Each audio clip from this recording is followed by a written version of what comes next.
Let's see, a Zoom with some of the top leaders saying the best things to people. This is a training day. What did she say? All day long, mushrooms and all that. So thank you guys, and I'll see you soon. And I hope to see everybody in Vegas. And we're going to be in Atlanta, right? So let's get that Atlanta popping. We're going to be in Vegas. I'm excited about it. And while I may not be able to hug everybody, know I love y'all. Nika, we appreciate you, young lady. You're powerful. You are powerful. Powerful. Thank you so much. So let's see. Now let's go talk to some of these people with the Q&As. Dr. G, you got your hand in the air. Feel free to mute yourself and ask your question. Thank you, Eric. Thank you, everyone. And I just have a question that has to do with Vegas. When Mr. Hale talked about, I think a week or so ago, that we were able to create Eventbrite and invite people to the 19th, the first day of the day of the event. My question is, do we have to create an Eventbrite? Do our guests have to have something that identifies them as a guest in order to, if they just wanted to come, if we could just get them to the 19th because they're in the area? Do we have to create an Eventbrite, or is there another way? No, you don't have to create an Eventbrite at all. He's only saying that you can create an Eventbrite. So you yourself have a registration list of the people that see either your Eventbrite or people that you have registered for the event. That's all that is. And that way you can keep track of them and follow up with them afterwards. Because as we all know, the fortune is in the follow-up. So if you got the name on the list, you know who was there, you know what their interest was, and you get to follow up with them. That's all about. So I guess my question is, I get to Vegas, a couple of us are coming earlier. Yep. And one of my associates says, well, I'm coming early so I can talk to people before the event. Mm-hmm. If he wants to invite people, they won't have to have anything in hand. They just come on the 19th and say, so-and-so invited me. Okay, that's what I wanted to know. Excellent. Love it. Thank you so much. Appreciate you. Danielle Lawrence, feel free to unmute yourself and ask your question. All right. So, hello. I was invited to this meeting. I saw a representative go live. Shout out to Corey.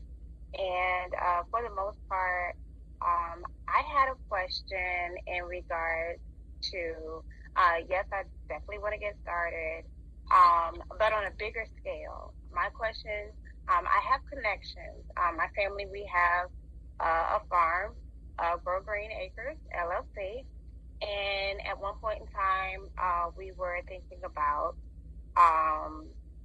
doing hemp. So my question in regards to this business, outside of the actual dispensary itself, what do you guys have in place when it comes to people that are involved in agriculture, that are involved in growing hemp, and how can their what things do you have or resources or speak pieces that you have that I can speak to people in regards to, because I have a lot of connections with people with the agriculture. So do you do anything outside of just the technical side of things? And do you have any resources for people that want to speak to local people about growing it? And do you guys utilize it in any of the products and things of that nature? Yeah, that's a great question, and we get that question a lot. We there's a lot of people in this industry. They grow plants, or they formulate plants, or they do their own extractions, or they have their own brands and own products.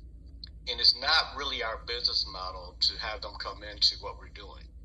On the grow side, we currently have 420 acres worth of cannabis farms. We have the largest privately held co-op farm in the United States. And that's 420 acres that are currently active. They got another 250 acres that they're waiting for us to grow into. So we've got plenty of farms. And then with that also, because of the nature of the farm bill and the nature of our products, we actually grow a short, fat, bushy cannabis plant, which would typically be called marijuana. And we have to harvest it the right way and then get it certified in the state of Colorado so that we can get it certified as hemp, so that we can distribute it in all 50 states.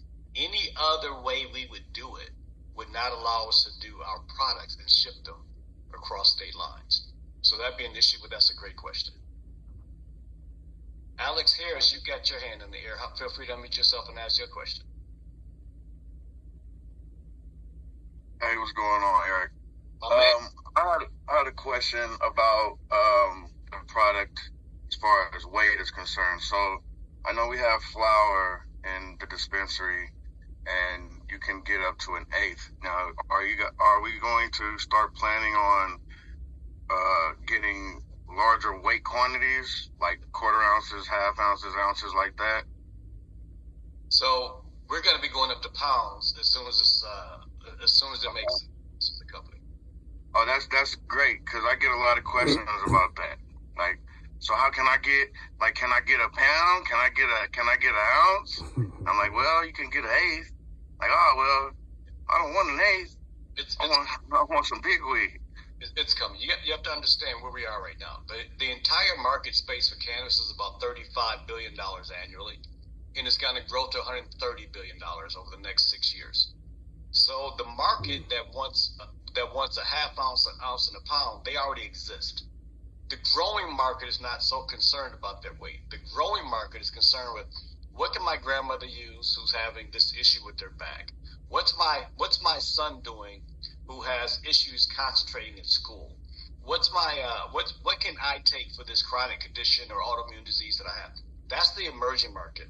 And we're trying to get in front of that and dominate that space versus fighting over the piece of the pie that already exists. But at the same time, we are certainly looking to accommodate those types of people, because we want everybody. We don't want to leave anybody on the table. So I would say just stay tuned. Appreciate it. Okay, that was good. This is the educational side. Saturdays, they have the bigger leaders giving the education, Q&As for, people who are either in it, considering to be in it, asking about health. They cover a lot of topics. Just ask me anything.